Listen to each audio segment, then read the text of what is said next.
Street after street, the promise of progress is seen and heard.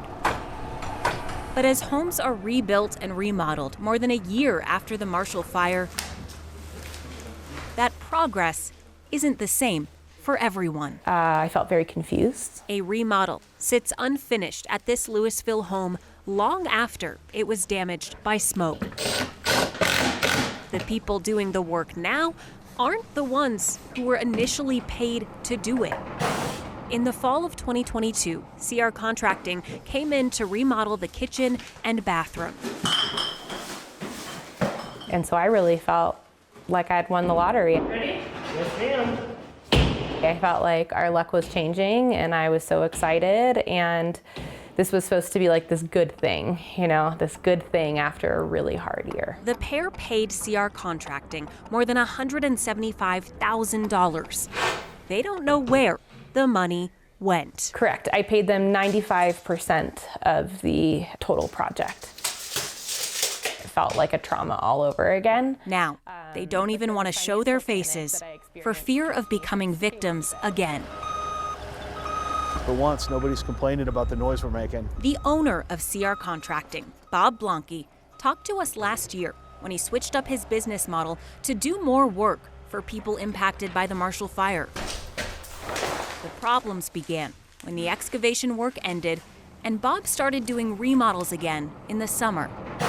A dozen homeowners in Boulder and Broomfield counties told us they later found out money they paid to Bob never went to workers he hired. There's too many emotions right now. I'm mad as hell, David, Jared, and Lance were all hired by CR Contracting to do different jobs at this Louisville home and about a dozen others in the area. Paint, flooring, framing, drywall. We were supposed to do the tile, but didn't get paid, so we didn't come back. Amount I have invoiced right now is $22,500. Right now, we're at a little over $15,000 for what's owed on the roof. The balance is right around $40,000. Tens of thousands of dollars these subcontractors say Bob Blanke owes them. Broomfield police say he owes more than $200,000 to 19 victims. Yeah, we feel very vulnerable. The trauma didn't end with an unfinished project. Homeowners learned subcontractors weren't paid when the workers sent notices to them saying they might put a lien on their home. I mean, this is the type of thing that can affect people financially for years. By staying anonymous, this couple hopes they can avoid more subcontractors using their home as collateral. And so we are now looking like the bad guys because we are trying to protect ourselves. In the same token, we are trying to protect them. And hoping that these liens help trigger a chain reaction for more people to show their faces, for more people like us to come forward, because I think the story should be told. At the tone, please record your message. Bob hasn't responded to the multiple ways we've reached out. Hi, this is Katie. Oh, hi, Katie. Bob had mentioned that you had wanted to talk to me about. But his bankruptcy and debt negotiation lawyer, David Serafin, gave us a call. Bob wanted me to mention that he's not trying to avoid anybody. He's not trying to run from anybody.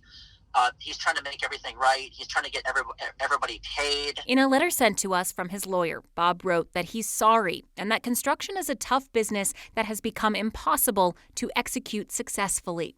He added he plans to liquidate assets and partially settle accounts. These homeowners paid him this money to go into places. Like, where did it go if it didn't go toward their projects or to the subcontractors? Right, and I can't comment on that. But I can say that this person, Mr. Blanke, is not a person who lives a lavish life. I want to ask Bob where his integrity is. As these homeowners go into debt, they wonder about what could have been. We were easy new customers to say yes and to believe in the promise of what he could offer. Progress stopped by a broken promise. I felt like this was our investment in taking care of ourselves, and they were not able to follow through on that, and that is what I feel most devastated by. Katie Eastman, 9 News.